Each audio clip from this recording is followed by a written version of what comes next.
Oi, pessoal. Nesse vídeo a gente vai tratar do chamado problema de Kepler, ou seja, partindo da lei da gravitação universal, a gente quer obter as possíveis órbitas. No vídeo anterior, a gente fez o contrário, a gente partiu das leis de Kepler e encontrou a lei da gravitação universal. Então a gente encontrou que o componente radial dessa força da gravitação universal é menos uma constante, a massa de uma partícula, a massa da outra partícula, aqui pode ser a massa do planeta, aqui a massa do Sol, dividido pela separação entre os dois, ao quadrado. Vamos escrever isso aqui assim, por simplicidade, para não ficar carregando essas constantes, menos uma constante k sobre r ao quadrado, onde k vai ser g, mzão, mzinho, e ela é maior que zero. Então, quais devem ser as órbitas ou as possíveis órbitas de um planeta ou de um corpo celeste devido à atração do Sol, dada por esta força aqui? Vamos encontrar primeiro a energia potencial associada a essa força. Então, a energia potencial é menos integral de F dr. Joga esse F aqui, vai ficar integral de K sobre R ao quadrado dr. O sinal de menos foi embora. Isso vai me dar menos K sobre R mais uma constante de integração. A gente pode definir o zero de energia potencial lá no infinito, lá não tem interação. Então, quando o R vai para infinito, vou definir como zero. Então, aqui vai ter zero, aqui vai ter zero. Então, eu encontrei que o zero é zero. Aí eu tenho, portanto, energia potencial gravitacional associada a essa força aqui, em função de R, menos uma constante positiva sobre R. Potencial efetivo é o termo centrífugo, L ao quadrado sobre 2 massa R ao quadrado. Aqui lembra que aparecia massa efetiva. No planeta a massa efetiva é aproximadamente a massa m, porque a massa do Sol é muito grande, mais esse potencial aqui. Então, menos K sobre R. Vamos esboçar o diagrama de energia, ver que tipo de informação que a gente já pode pegar. Lembra que é sempre bom a gente saber fazer esse diagrama de energia, esboçar esse gráfico. Então, está aqui o R, a separação, aqui é a origem. Esse potencial centrífugo, o esboço dele é um esboço de 1 sobre R ao quadrado. Tem essa cara aqui. Vai a zero rapidamente.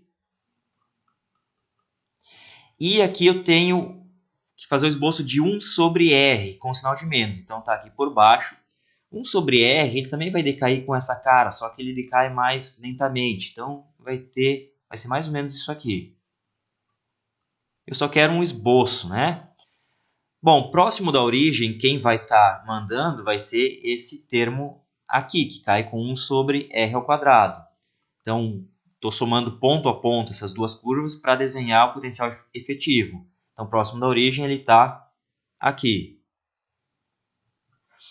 Longe da origem, o R muito grande, esse termo aqui já foi embora muito cedo. Então, vai sobrar esse termo aqui, vai ser dominante. Então, longe da origem, a curva deve estar aqui.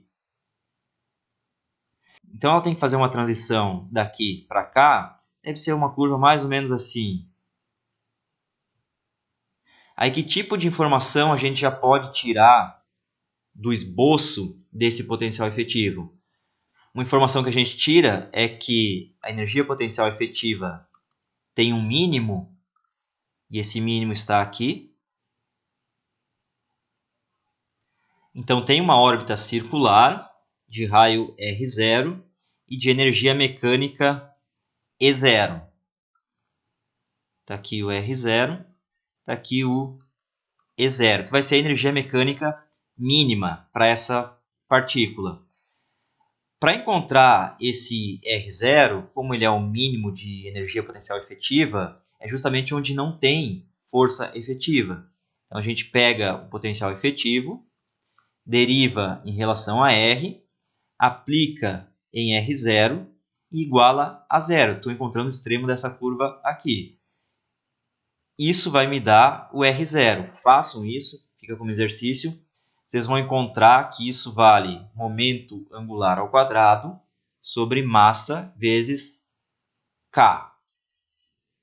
Se eu quiser agora a energia dessa órbita circular, observe que aqui eu tenho um R0 é constante, então a órbita vai ser um círculo. Então essa energia mínima associada a essa órbita circular, E0, é simplesmente o valor do potencial efetivo em R0. Calculem isso novamente, peguem esse cara, joguem nessa expressão aqui, e vocês devem encontrar que essa energia da órbita circular é menos massa K quadrado sobre 2L ao quadrado. Vamos encontrar também os pontos de retorno. Então, suponha que a partícula tenha uma energia maior que E0. Então, se ela tiver uma energia aqui, por exemplo, aí eu vou ter dois pontos de retorno. Um R mínimo aqui e um R máximo aqui. Esses pontos de retorno, como que a gente calcula? Observem que a energia mecânica é igual à energia potencial efetiva nos pontos de retorno. Então, energia potencial efetiva no ponto de retorno é igual à energia mecânica. Façam isso com essa expressão. Vocês devem encontrar que os pontos de retorno satisfazem essa equação aqui.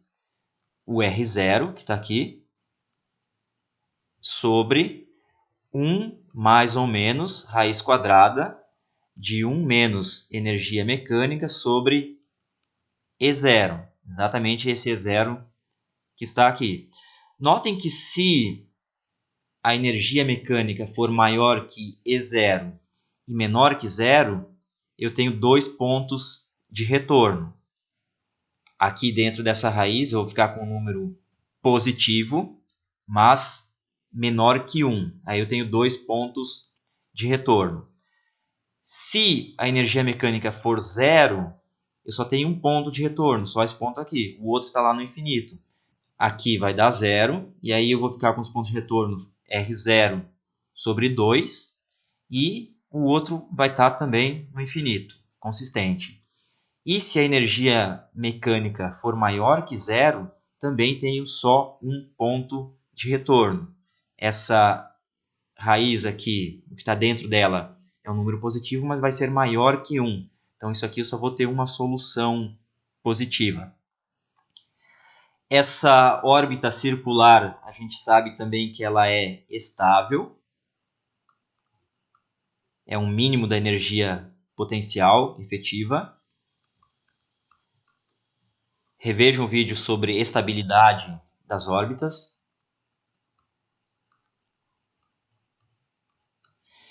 E a gente sabe também que as órbitas limitadas aqui serão fechadas. Revejam um vídeo sobre período de oscilações radiais, ou oscilações radiais. A parte que a gente fala sobre o teorema de Bertrand. E dá para calcular aqui o período de oscilação radial, ele vai ser igual, isso aqui numa órbita perturbada em torno da órbita circular. Esse período vai ser igual ao período de revolução, aquele período angular, Tφ. Façam isso também, verifiquem. Bom, a gente quer a trajetória, a própria órbita, né?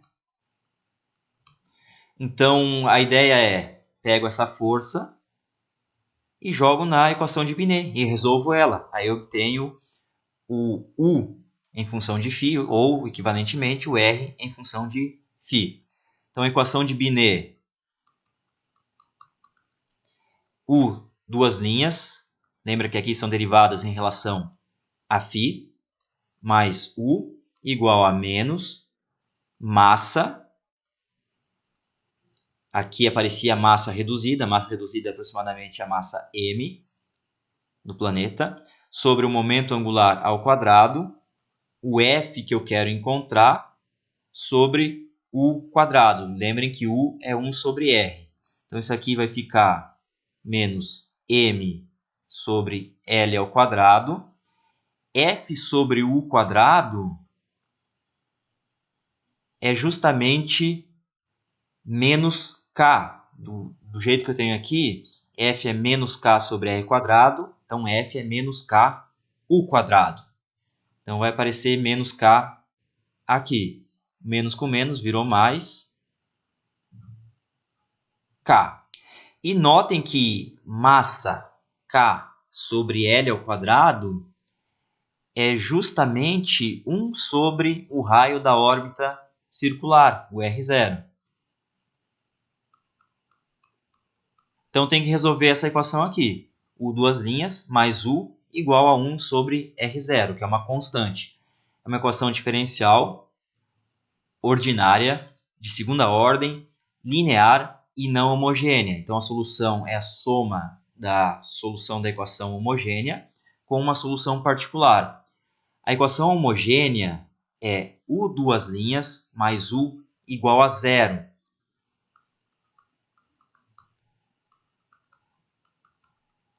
Isso aqui é exatamente a equação do oscilador harmônico simples, com frequência 1.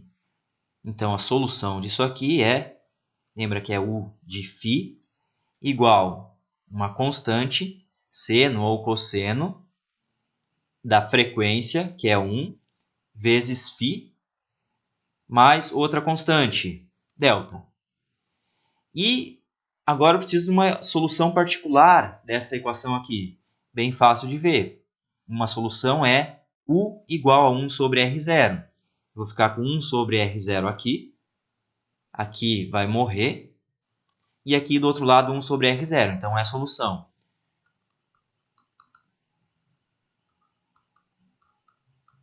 Então a solução geral, U de φ é igual a cosseno de φ mais delta, mais 1 sobre R0.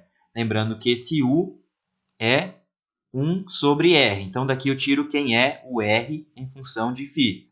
R igual 1 sobre R0 mais a cosseno de φ mais delta. Ou ainda, se eu multiplicar em cima e embaixo por R0 sobre 1 mais R0A, que é um número, cosseno de φ mais delta. Mas a gente sabe o que é isso aqui. Reveja um vídeo sobre seções cônicas. Isso aqui é justamente uma seção cônica.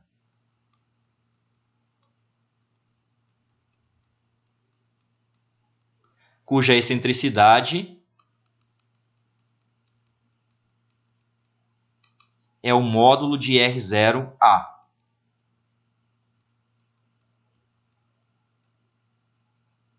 Lembra que esse delta que está aparecendo aqui é a inclinação daquela seção cônica. No vídeo a gente discute isso. Então, posso redefinir os eixos coordenados de modo que eu desapareça com esse delta aqui. É rodar o eixo de coordenadas. Então, posso escrever assim. R igual a R0 sobre 1 mais R0A cosseno de φ. Certo, mas eu quero descobrir quanto vale essa excentricidade. Esse aqui é o R, é uma seção cônica, então vai ter ele vai variar, né? Então vai ter um ponto de aproximação máxima, vai ter pontos que ele vai se afastar. Se for uma elipse, vai ter um ponto de afastamento máximo. Então também posso pegar pontos de retorno a partir dessa expressão. Os pontos de retorno são iguais a R0 sobre... Aí eu coloco os valores máximos e mínimos desse denominador. Quem está variando aqui é esse cosseno φ. Então, o máximo e o mínimo desse denominador são 1 mais ou menos R0A. E aí eu comparo essa expressão aqui com essa expressão que eu peguei aqui, dessa análise do diagrama de energia. O R0 é o mesmo, o 1 é o mesmo, o mais ou menos é o mesmo. Aí eu tenho que essa raiz é igual a R0A, que é justamente a excentricidade. Excentricidade igual a R0A igual a raiz de 1 menos energia mecânica da órbita que eu estou interessado sobre a energia mecânica da órbita circular, ou energia mecânica mínima. Agora a gente sabe quais são as órbitas possíveis. Se a energia mecânica da partícula for E0, que é a energia mecânica mínima, esse termo aqui vai dar 1, essa excentricidade vai dar 0. E aí a seção cônica é um círculo. Se a energia mecânica for maior que E0, mas menor que 0, aqui eu tenho um número negativo, aqui eu tenho um número negativo, então essa fração é positiva, e ela é menor que 1, e aqui eu tenho 1 menos essa fração, então o que eu tenho dentro da raiz é um número positivo menor que 1. Então isso aqui em geral vai ser uma elipse.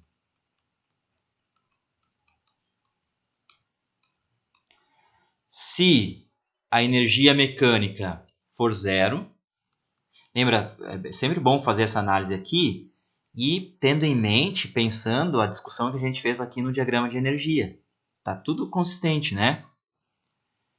Energia mecânica igual a 0, essa fração foi embora e a excentricidade ficou igual a 1. Excentricidade igual a 1 é a parábola. Observa que agora só tem um ponto de retorno. E o último caso é energia mecânica maior que 0.